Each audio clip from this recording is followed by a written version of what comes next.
Hey, this is Ed with the Z. We're here talking with Peter Furler. Peter Furler is the founder of the band Newsboys. He's been in music for a long, long time.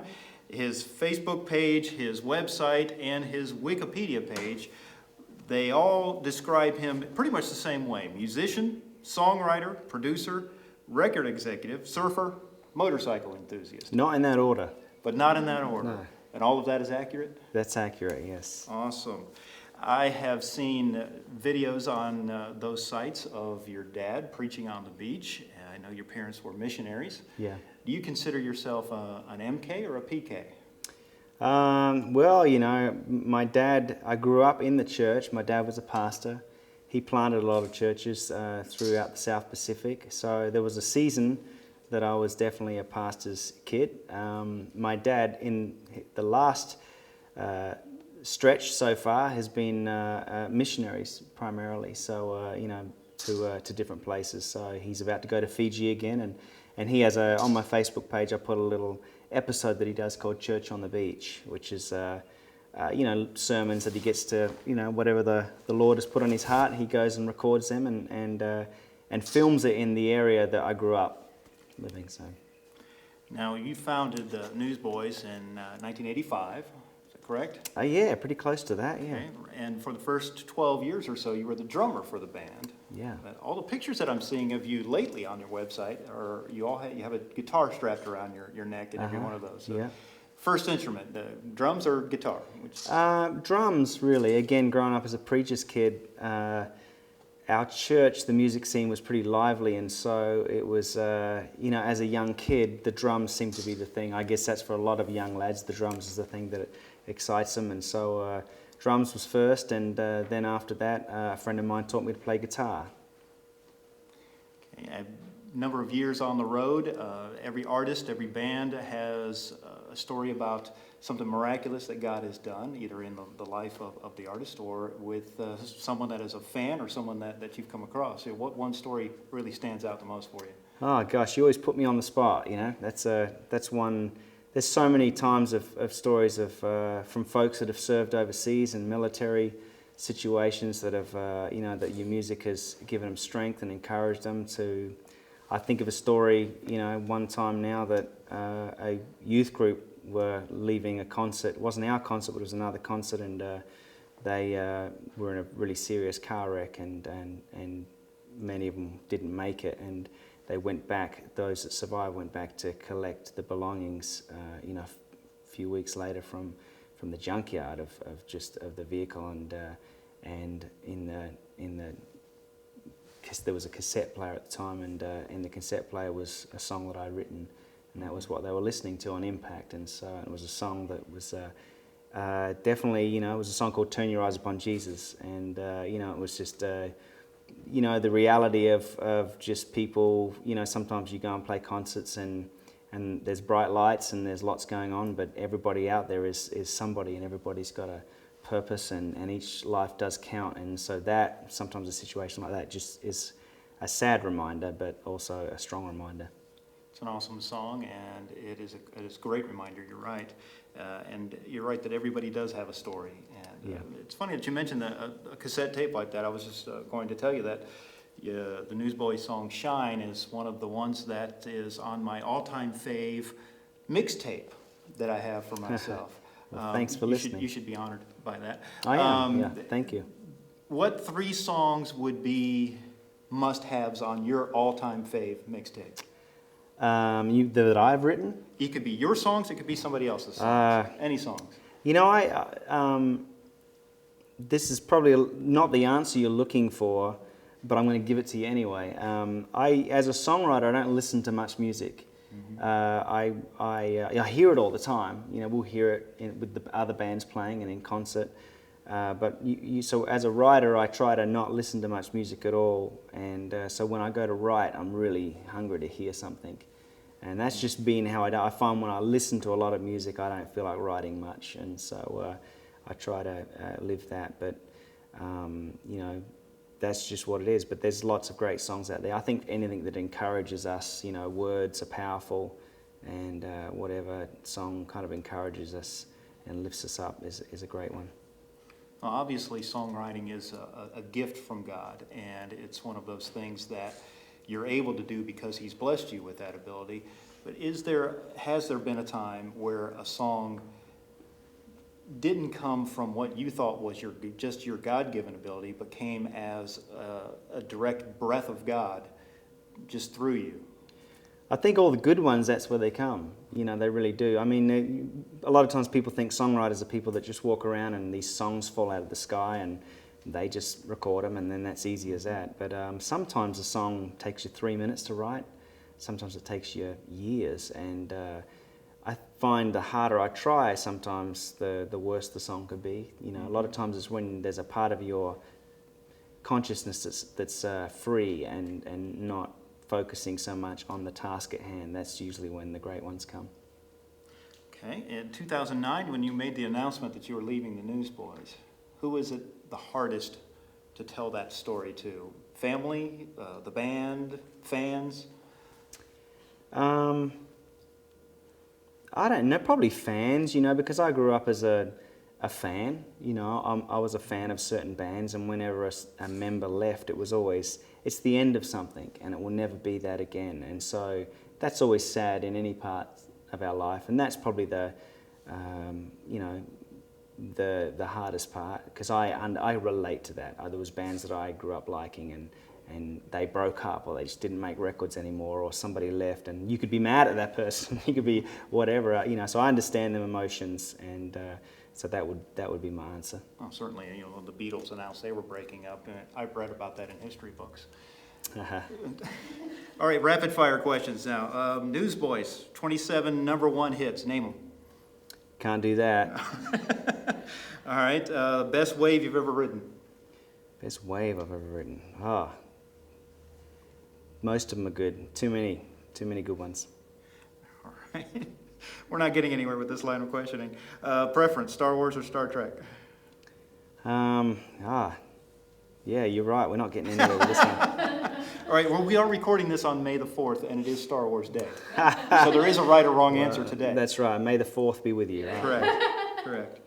Okay, is there an artist out there that you kick yourself for not getting signed on your label in pop? No. Happy with the lineup that you have?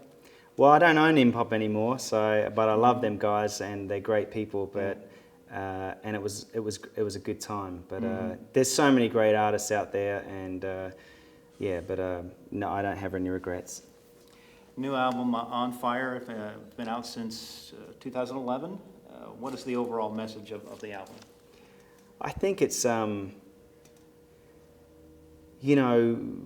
to be on fire is really nothing to do with your financial status or how people see you, or even how you see yourself. It's deeper than that. It's within, and there's a joy and a peace that can come from not just knowing God and Christianity, but also knowing who you are in that plan.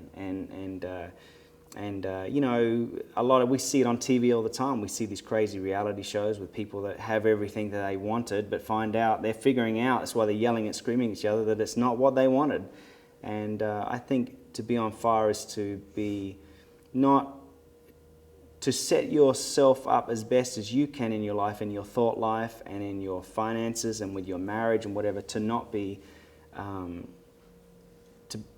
to be led by the Spirit of God, as opposed to being pulled along by all them other things. That's what it is. That's a real freedom that there's only a few that have that, I think, and I'm talking about even in Christianity. You have a favorite single on the CD?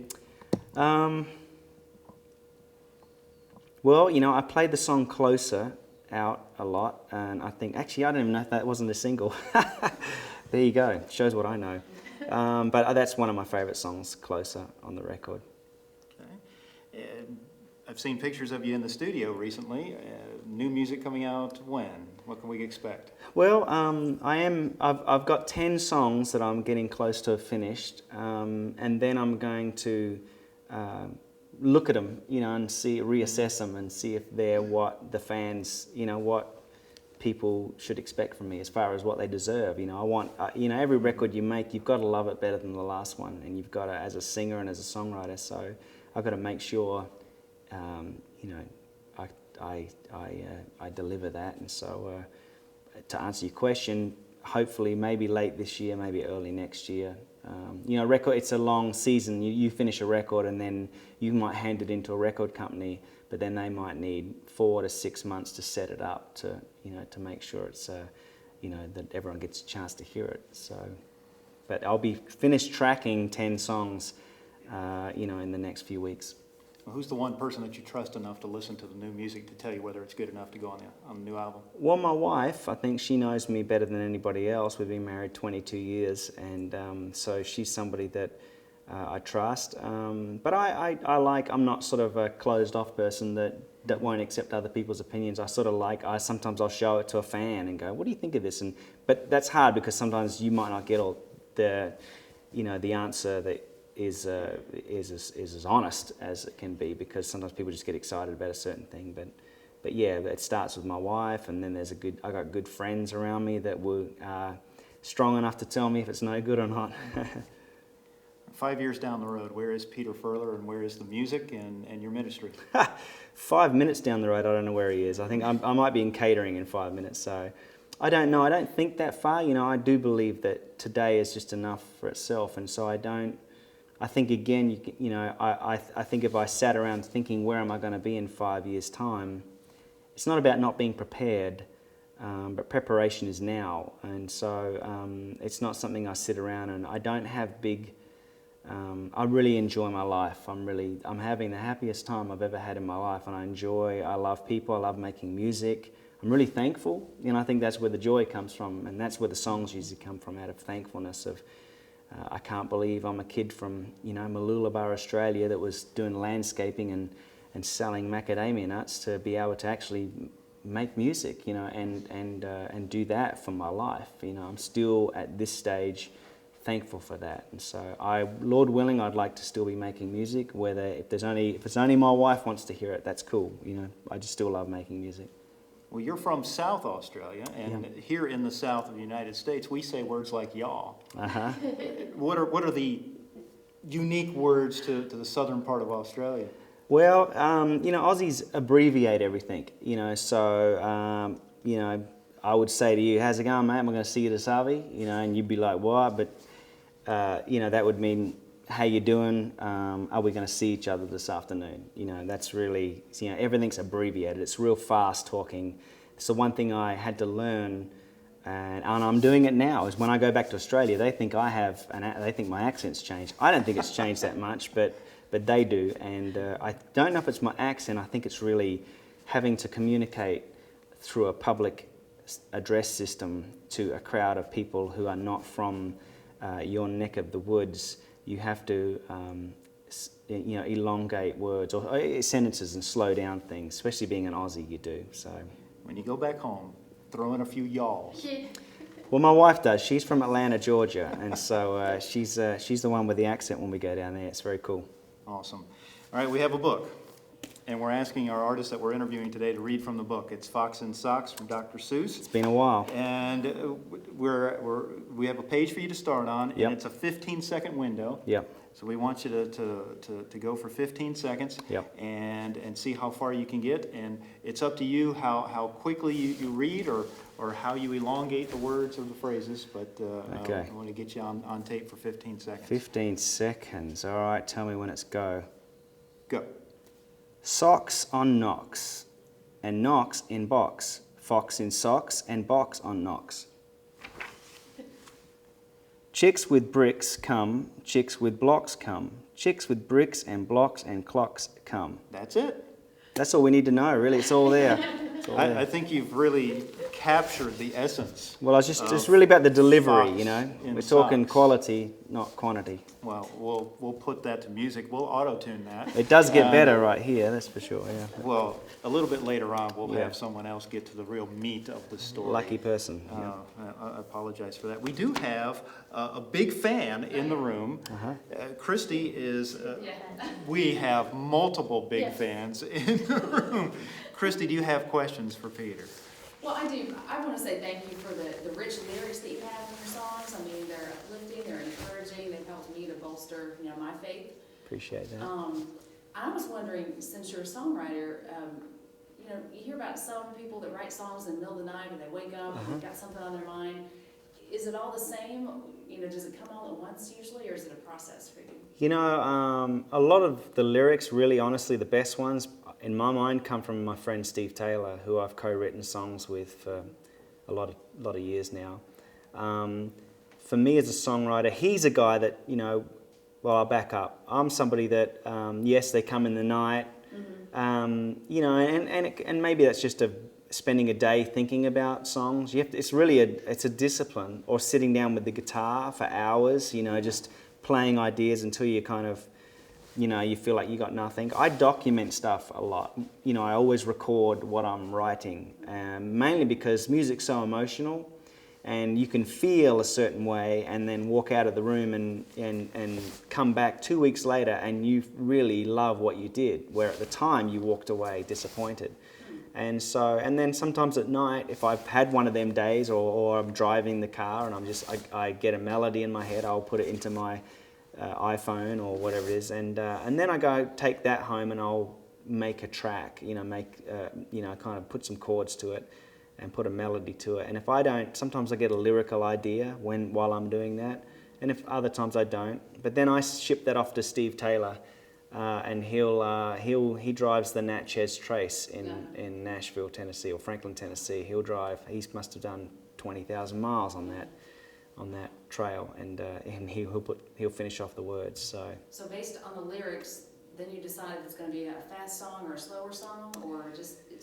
So the melody usually decides that first. Yeah, and usually a lot of times you just, you know, and yeah, or the mood maybe decides that. You know, if you're sitting down with the guitar and you might click a certain pedal that makes a heavier sound, or you know, usually it's mood. Yeah, usually it's emotional, you know. Okay, and just a couple more quick questions. Yeah.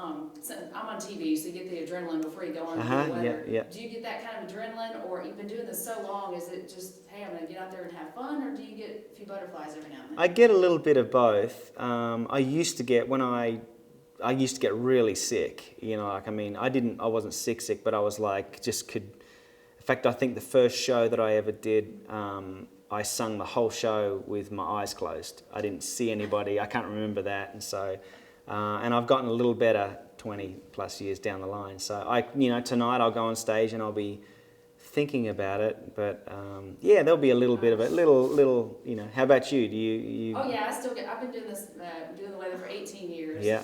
And early on, it was really tough for me. Yeah. But I've been here for about 10, so I had a chance to settle in and feel like I'm a part of the community. You can't Yeah. tell. Yeah. You can't tell. Yeah. But, See, she's a pro, you know. I'm her fan. She's got her autograph too. Thank you very much. Yeah. Now, how often do you get back to Australia? And as far as the plane ride goes, I know it's a long way. It's a real long So one. you've got lots of time to talk. I'm sure if your wife is there, you've been talking to her. But do you ever get a chance to witness to other people that are on the plane? I do in certain, you know, everyone's got different gifts, And you some know. people don't want to talk on the plane. Yeah, that's me. Yeah, you know, I'm not, as you can probably tell, I'm not. I love making music and playing, but interviews and talking, I love. You know, it's just a different thing. And biblically, there are some that are called to be evangelists and some to be teachers and the different gifts. Not just saying we don't share with people. There's been many different times where I've known this is a divine appointment, but do I go looking for it? I probably don't. But I have had many times on a plane where somebody has they have said something I know, I want to share my story here. And so usually it's my testimony that, you know, I go. But I do know, you know, there's two types, well, not two types, but I have different types of friends. Some that pray for somebody to sit next to that they can share with, and others that pray that no one sits next to them. Yeah, I'm more in that camp, maybe. Thank you very much for your music. You're welcome. Thank Peter, you for since this isn't one of your favorite things to do, we'll put you out of your misery and. Well, and I'm appreciative too. I'm very thankful for you guys. Yeah. I just want to thank you. You've always been such a genuine person, and your songs have uplifted me through the Newsboys, and especially on Fire too. And the song "Always" you did. Right. Yeah. I told you 8 years ago that I could have written that song, and that got me through a very tough time. And actually, your songs and your music and your voice has actually saved my life. and Well, I appreciate that. idle depression, Yeah. and it just lifted me completely up. So I just want to thank you, and I Well, thank you. appreciate you, and God bless you, and I hope you continue 5 down the road. That's right. 5 years down the road, I hope you're still doing what you're doing. Well, I thank you. Thanks for listening. And you Yeah. don't hear it without Christian radio, and you don't hear it without Christian media and whatnot. So, we all work together. It's how we do it together. And it's the word that's the powerful thing. It's nothing I do. It's the Amen. word. It comes through you, though. It does. The next time a radio boy like me asks you one of those questions, you'll have another story that you can That's tell. right, yeah, another story, yeah. About how your music has touched somebody's life. Yeah. Appreciate you being here with us. Well, thank you. All Thanks the for your people time, across Tim. the Z Nation love the music, and we're looking forward to much, much more from you. Well, thank you. I appreciate Thank that. you. Peter Furler with the Newsboys formerly, and now on a solo tour, and he's here with his band, and it's at Spring Fling in Spartanburg, and he's on the Z today. Thank you.